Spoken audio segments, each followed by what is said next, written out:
Welcome, Avinash, to your Soul Soup sessions today. And my pleasure that you are here with us on a very important topic, money management tales for kids. I think it's very important for parents to realize that how kids at the early age should understand the importance of money, managing money, investing money, saving money, how to take risk with money, what is the minimum risk they can take, what is the maximum risk they can take. Despite the children's curiosity, parents at times tend to, tighten up, lift up about their finances or the concept of money. So here we have Mr. Avinash Chandra Jha, the Executive Vice President, handling the MSME banking part of Yes Bank with 17 and a half years of experience. Avinash comes with a rich experience from Bombay and have worked in various sectors in banking, and one of I would say a happy parent and one of a favorite banker who can actually throw some light on how where the money abstract concepts comes for a child, and they may assume they have a unlimited supply because they do not understand from where money come, rather than telling them money does not grow on trees, which basically most of the parents do, trying explaining them a way they understand that money is limited, why money, what about money, and how to manage money. Exposing children with at young age can pay dividends as they get older. But many of us don't know how to teach them. So we are here with several questions to Avinash. As an expert banker, he would definitely make our world and life easier to think through.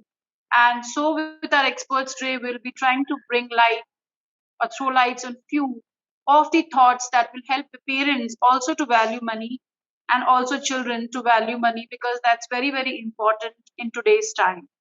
So, Avinash, welcome to the show, and I hope that you will be sharing a lot of expertise and insights helping the millennials especially and the parents. So, Avinash, why money is important? What does money bring? This is very basic question. Everyone True. talks about money, but why it is important and what does money bring? Thank you, Rajni. I'm glad to be here interacting with diversified kind of audience. I was told that we have students, we could have some of the parents. And I not only come as a banker today, but I'm very glad that no nothing goes waste. That is said that you don't waste anything. It's all energy in one or the other form. So more than being a banker, Rajni, I'm thankful to you. But while I jumped on this topic, it took me maybe 30 years back.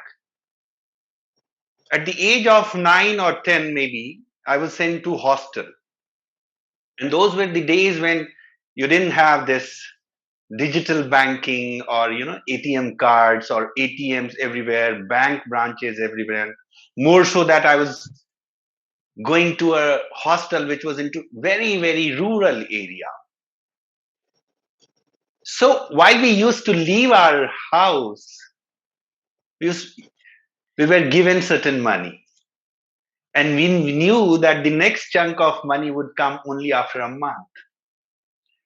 So the evolution of this individual, or I wish the evolution of any individual in this country, more so of student, in terms of money, should start right from school days. All we do, all we want, all we slog for our kids and children, that they go on and earn a lot of money and fame, or maybe a lot of fame and money.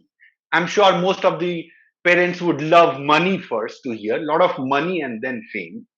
And what an irony that we don't teach them anything about money till good 18, 19, 20, 21, 22 years of age, till the time they start knocking the professional life or professional circle. So I'm very glad that you touched this topic. You have asked me to speak on this topic. I know you could be a better expert than me on this topic, but since you have asked me, I'll try to do justice to it. No, we have I'll also, experts. from domains, so you are one of the experts. Maybe I not, because you have kids and you know how to manage money. You must be doing both at the professional front as well as the front. So please, Avinash. Sure. Thank you. So the banking has also evolved. Bankers have also evolved in terms of money. If you go back 30, 40, 50 years, the bankers who used to get a lot of deposits for their banks, they used to be the superstars of those banks. But now there has been a paradigm shift. Now the bankers who lend more to the market, they are the superstars of the banks. The big of the investment managers, the lending teams, be it SME or large corporate or ultra large corporate. Likewise, as you asked that what money buys, this is what you asked, right? What money brings. Yeah, what money brings. Unfortunately, we don't realize that money brings all three: happiness, sorrow, and joy. And I wish this is something to be taught to our kids. I do that.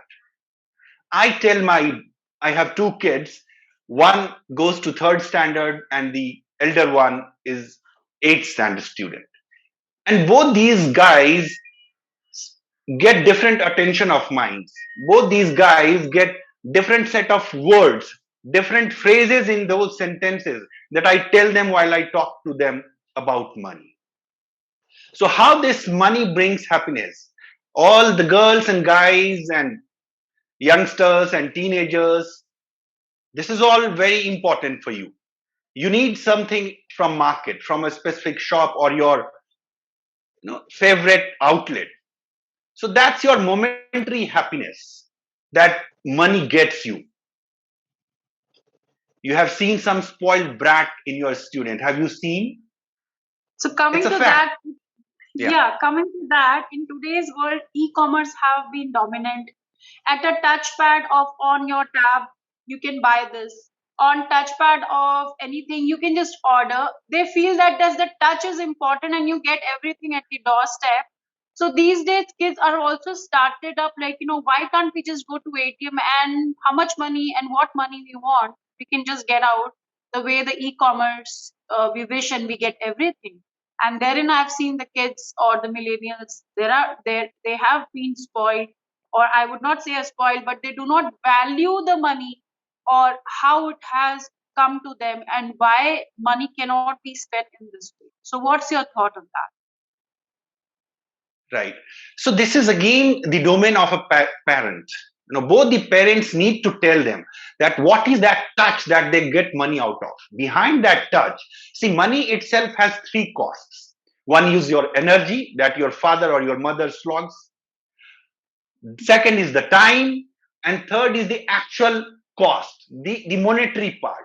So any monetary thing, any money that you call has three components: time, energy, and monetary perspective. So tell your kids that you see this money clicking and ordering at Amazon or Flipkart or anywhere. So there are three things that your father has already or your mother has already slogged for.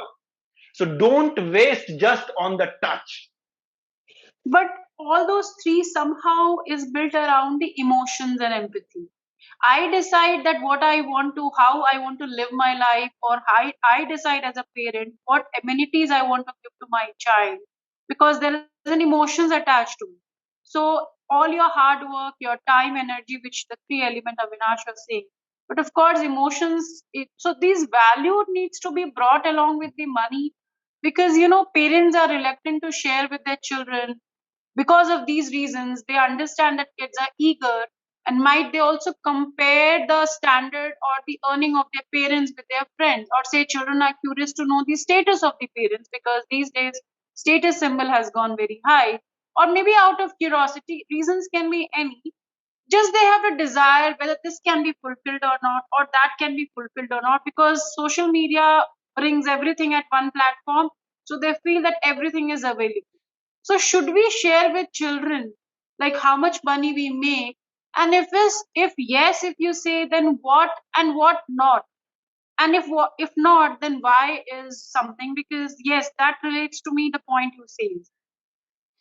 So taking this question individually, Few months back, I shared how much I earn with my daughter, who is the elder one. But I haven't shared that with my younger kid. Now, sharing that with her has different reasons to it. Now, she has started talking to me about her future. She asked me sometimes that, Dad, what should I opt for? This year I have to opt for. She loves math. She loves science. So when a kid starts talking about his or her future, the parents needs to change the shift. The shifting of gear should come quickly. Now, why this should be shared with student? Whatever you say, whatever you do, as a father, as a mother, you generally don't want to compare your kids with others. So that has to be a continuous habit. You can't do in one thing, you keep doing comparative, that he gets or she gets this position in the class, you don't get. So once we start doing that, then there are chances that after seventh or eighth, the kids respond in the same fashion. They start responding in the same fashion. That XYZ comes in that vehicle, he or she has got that brand of car.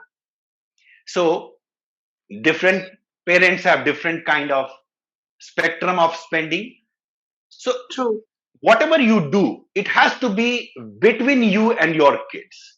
That's how they also develop their psychology about money. As you said, money doesn't grow at back. So sorry. I'm sorry. I said banks. Money doesn't grow at tree. You said, but there has to be some point that if told well, they'll start realizing that there are places where money grows, and they should be told nicely. They should be told that even in your saving bank accounts, I have opened one bank account for one of my children, right?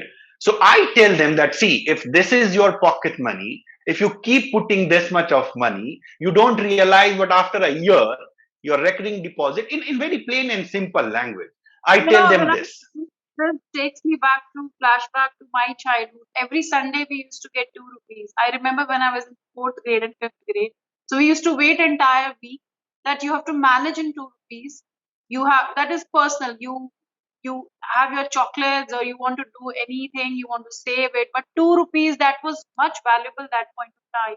You used to get and but you used to wait because there was something which was demarcated and the boundaries were set. So yes, and do you think in this process, parents should also start sharing the difference between needs and wants, and also talking about the liabilities which parents are taking care of, because they feel that, as you said, your daughter is talking about what she wants to do in life, where she wants to study. But it again comes to I or me. But as a parent, you are looking in the money or the budgeting form to entire family. So do you think that the money distribution, the money saving part for the all members of the family should be also discussed with while you're doing this talks or sharing or Very, like opening a very, bank? very important. Very, very important. No, once your kids get into the bracket of that teenager part, these topics should come more often than not. If not in its original form, at least if you don't want to share your entire earning, you take one particular portion and then you let them know that we spend this much, in housing, we spend this much in your education, we spend this much on our outings, we spend this much on our investments every year.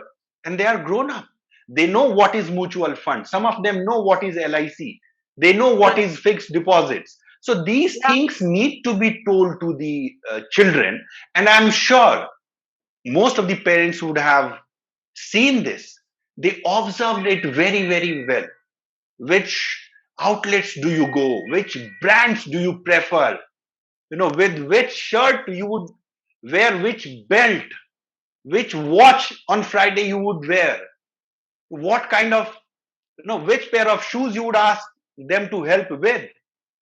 if you ask them to clean. So they are better equipped of observation than we even think and realize. So to curtail and to limited answer, to limit my answer, yes, we must share with them, especially if they come in the age group of teenagers. So coming to this budgeting and saving, of course, there are certain lessons. Ideally, there are lessons to be given to the kids at the early age. What is budgeting? Why budgeting? How to do budgeting or saving? So ideally, what are the key lessons a parent should teach their children at what age and way to manage money? Also as a parent, you should track the spending that brings more awareness and set boundaries also or limits in managing own finances. If you don't track, if you don't ask them, you won't be able to give them tips or the awareness. Okay, this you can do, this you can't do, or you will also not be able to set the boundaries or limits. Okay, you have got the budget of suppose A. If you require, I can exceed my limit to a particular limit A plus, but cannot go to A plus plus. Managing the True. finances. So how do we teach our children this of managing, budgeting, tracking their spending? Because you have to also keep in mind that they're very emotional and taking care of the emotions, they don't get hurt or they don't get offended. So how do we teach this to our children? Right. So any parent, they go up to an extent, to every possible extent, not to hurt their children. So that's They the know. point where parents spoil also the children because out of emotions, love and care, they go to any extent to. Yeah, yeah. So I'm coming on next part. So one part is that which you ask later. Now the former part that you ask, budgeting to 8-year-old kid or a 10-year-old kid, or for that matter, say 14, 15, 16, 17, 18. I think if I were to tell them, I'll take say 100 rupees currency, I'll take that, maybe 10 rupees 10, and I'll tell them again, I'll repeat what I did. See, my budget has to be very simple for them to understand. It is very, very easy. Take 5, 6 small toy kind of boxes, put 10, 20, 30, 40, what is left with? Similarly, their pocket money, what do they want?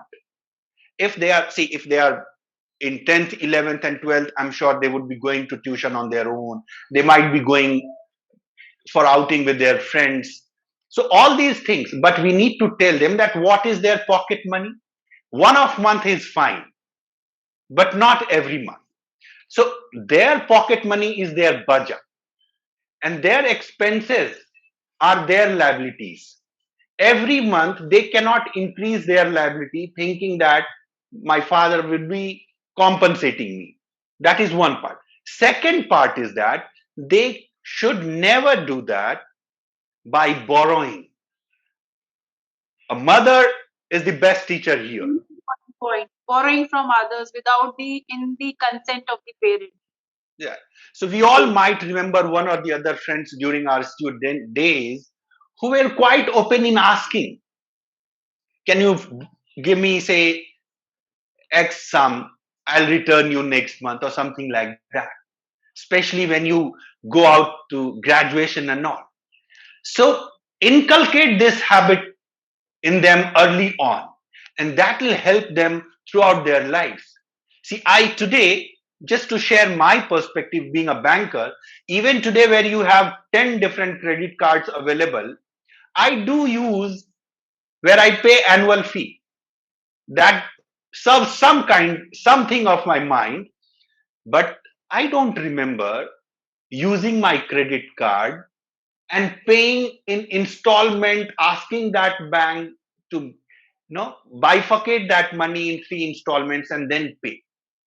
And these things can be shared with the children. These are easy to be grabbed by them. They would appreciate more often than not.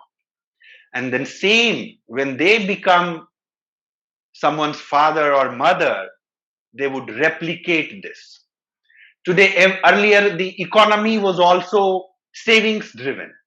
Today, irrespective of you stay in US or UK or India, fortunately or unfortunately, debatable or no, but it has become your expense related economy. You So, hmm, hmm. yeah, Yeah, you right. spend first, you earn, and then you pay that back, right? So this culture is going to stay there, but we also have to accommodate that ultimately this is a debt on us. We have borrowed from someone, if not directly, indirectly. So the uses of credit cards, borrowed money, that should be done in a very, very specific, neat and clean way. Yeah, so I think I have done a good justice that I've stopped using credit cards since after 2017. So I have so I understand the needs and the want comes now in picture, because these days wants and the desires have gone high as compared to need, because I think that will actually help more in budgeting or re-asking for money at different stages. Giving a pocket money for personal usage is okay. But as you said, child going to a party, they do a monthly party. I understand, especially the age group of 16 to 21 group. Their desire, their friend circles have gone different. They would love to hang out for some time with the friends, once a month kind of. So all these money, of course, you will give in bits and pieces so that they earn it is like a reward. Okay, for if you have done something this week, okay, next week you're planning to go for your friend's party, I will give you a budget of this much. Not giving the entire lump sum at one go. But still, kids are very curious. There are wants and needs, and that has a very thin line of difference. And so according to you, so there is no, we have mix of parents from lower income, middle to middle class, True. you know to high or rich parents we have. So what is an ideal, how much money a kid at an age of 18 years a parent should start giving, an average pocket money, like, or at the or you see at the age of 12 also, because we have seen parents have started giving the pocket money at the age of 12 also, 10 also. So when we talk about the range of 12 to 18, and when should be the child be ready to start using the credit card and the bank accounts, from a financial strength point of view? So, in terms of the high income group and the upper middle income group parents, I mean, they can allow their kids to use credit cards, but the mid income group and the lower income group, where is the need of using credit card for those guys? In a city like Mumbai, where if you leave your place, even if you go for classes, and if you want your kids to travel by taxi or say auto, not to be using the shared modes of transportation or local trains, then I believe at least, even if they are going in the vicinity, say 20 kilometers, if I take that circle, everyday expense for them would not be less than 600, 700 rupees. Even if they Again. share with very close friends of theirs. So a taxi can accommodate three students or three people, so to say. So even if you take that, on an average, 500 rupees per day it comes up, right? In a city like Mumbai, I'm talking. Right. So similarly, they can decide. I think the largest sum that they spend today is on transportation. And transportation can make them tired, can take their energy off. Instead of attending school and tuition, they would start feeling tired if they use. So if I were to send my daughter and son to nearby tuition classes, my biggest attention would be how would they travel. And So after Avinash, that, sorry to interrupt, Avinash, this is about crediting and also the expenses which are mandatory expenses. I'm right. talking about more on giving the pocket money. What is, because pocket money is that a child has some amount in the pocket and just want to use for whatever thing he or she likes. Expenses of traveling, expenses of buying books or spending, expenses of clothing, all that, those are extras which parents will do and keep on crediting from time to time.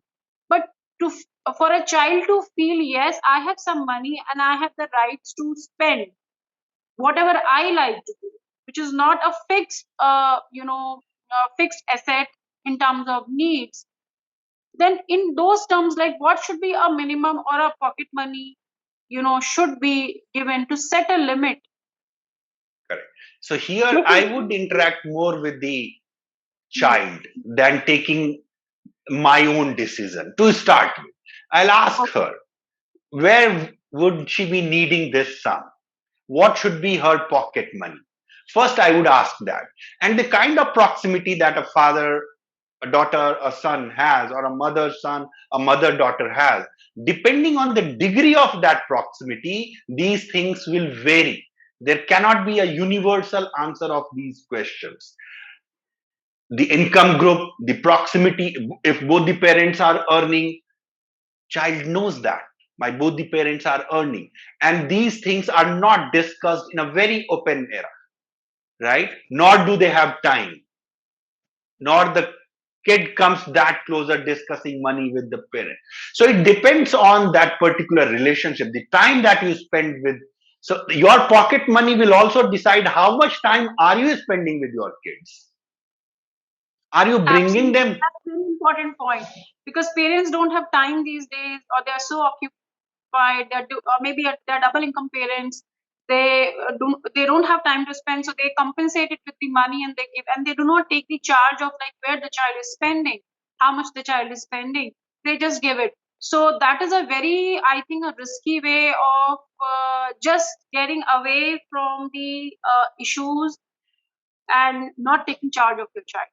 Yes, so True. that, I mean, honest attempt of setting a limit is very, very important. So, because you raised this point, so should we leave, which is risky, but should we leave room for mistakes to be done by our children in handling money? And if I'll tell yes, you today. if yes, then how much and which areas then parents should, you know, leave them to make mistake, because there are very risky areas you cannot leave them to make a mistake. True. So honest attempt in setting a limit will also be just one of the way of say a no at times. So should we leave a area for mistake? If yes, then which are the areas? And if no, then what can be done? Yeah, so I'll answer in two parts here. Whatever you do as a parent, children are bound to do mistakes, Yeah, true. especially in terms of the money management kind of thing. Here, I would take another term. One of my colleagues, while I was talking to him one day, he said, "Why are you thinking so much whom all to keep in your mail? You keep couple of guys deliberately, and you don't keep couple of guys deliberately. Let them come back to you that this was an important thing. How could you miss my name? I want to be part of this project." So sometimes you need to check the attentive people by leaving room of mistakes on your own also, and to be ready to accept their room of mistakes also. Now, how much is again depending on the age group, the demography, the location, the kind of lifestyle that you live and you allow your children to live. So, all these things would be requiring that room. But yes, as a father, I wouldn't go overboard if they do a mistake which is out of their age group. So, this none of the age is foolproof. Even at our age, sometimes we do something and we feel that, oh, that step of mine seems to have gone wrong. So, yes, I would say that there should be a room. How much will depend on various factors, and we should be ready to rectify that with the children without letting him or her feel that, oh, this was a mistake that I did. Okay, so this is very interesting, to make children manage budget, understand the limits. Very important for giving them more money for certain things, but keep on adding on where are the essentials items, because you cannot leave them or set them free to use money in their own ways. And yes, letting them mistake on few areas of like buying something, purchasing something, or managing the budget, but not on the areas of giving the full freedom of where they wish to go, what they want to buy. I think that's something which we. With that, Avinash, I have few rapid fire questions with you, which every parent would love to. Just one key word for all the millennials here, all the audiences, parents. One book you suggest every teenager to read and how to manage money. One book. See, on this, I haven't read many. So I have two things to answer here. One, I would suggest every audience who is in the capacity of a child or a student, I would tell them to ask four questions, one each to both side of grandfather and grandmother. One story of their childhood, of their upbringing times related to money, be it their puberty or they have a lavish life. And when did they realize that, oh, this lavishness has gone away? Okay. Or when did they realize that, no, I'm doing well now? Bygones are the days. So However, that, yeah. Yeah, please. So one book that I somewhere I saw on HBR review, honestly, by doing the run up of this session, that was Money Sense for Your Children by Alice Morrow. So that is a book that out of 5, 6 names and synopsis, I think that they can go for this. Okay, Money that's Sense for Your. Yeah. If your kids' piggy bank could talk, if your kids' piggy bank could talk, what would it say? Keep me heavier. Okay. How much money you like? This question is, see, I am not a very commercial kind of guy. I have seen different phases of money management on my own, as I shared with you. Not that my father worked with a bank and I studied in Delhi for a good 7, 8 years, staying alone in a very posh colony, but still we come from a very humble background. So such kind of people do not know how much money they like. If things are going well, if they are managing their show well, if they have money that they can meet the requirement of their kids, their parents, they can live their lifestyle. So I'm happy with whatever I earn. If yeah, no, another very interesting thing is if you have all your money in front of you, what will you do? I'll keep them back in the right compartments. Because you're a bank. Obviously, that's okay. Who is your superhero at home to handle the money? I think I'll pick my dad and my own self as well. Okay, so you yourself are the superhero for handling I'm the very money. disciplined. Yes, I That's spend lovely.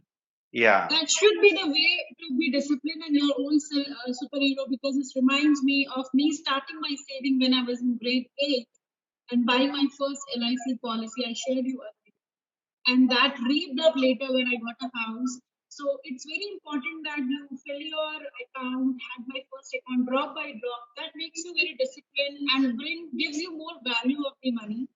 So the bottom line, which I understand with talking with Avinash and understanding that money management for kids are very, very important. It shapes up the perspective of your child, perspective of your kids on spending and saving money. Because if you don't teach your kids to manage the money, the world will definitely teach, and that will be a hard lesson. So before the child lands to that situation, let's raise our children more financially empowered kids that will actually help our generation millennials to be more disciplined, more streamlined, and have value for money and get everything in life what they desire and wish, but in a very streamlined structure. So thank you, Avinash. for joining in the session and sharing your valuable insights. Definitely, it was golden and will definitely help many of our audiences and the youth. Thank you so much. Thank you so much. And have a good day. Pleasure to be Thank you. here. You too. Thank you.